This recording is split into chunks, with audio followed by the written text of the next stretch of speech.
Hvað er ummál? Og hvernig finnum við það?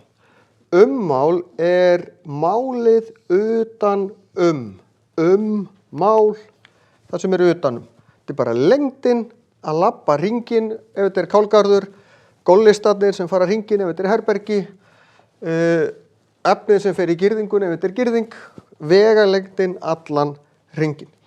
Ef að þetta væri tún hjá bónda og hérna væru 35 metrar og hérna 30,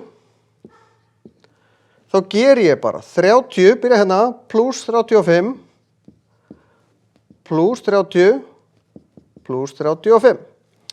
Þetta er 60 pluss 70, þetta er 130.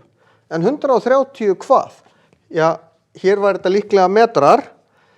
Ég þarf að passa að merkja þá einingu sem að stendur. Ef að ég er með einhverja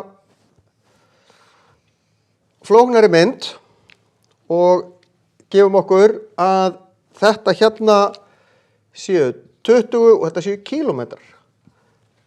Þetta er einhver vegur bara í einhverju stóri borg. Hérna eru 10, hérna eru 20, hérna eru 25, hérna eru 40 og hérna eru 30. Hvert er ummálið?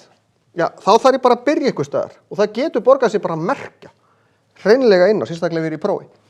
Ég ætla að byrja hér og svo skrifa ég 20 pluss 10 pluss 20 pluss 25 pluss 40 pluss 30.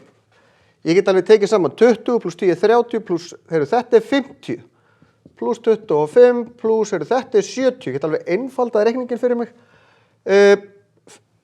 70 og 50 er 120 pluss 25, ég fæ 145 kílómetra hringur. Þetta er þessi langt.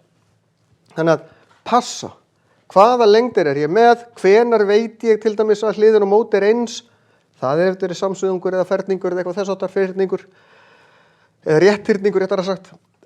Ferhyrningur er ekki sjálfkrafa með hliðar og móti hver annar jafnlangar. Og merkja og passa, gleyma engu og passa að taka enga hlið. Tvisvar.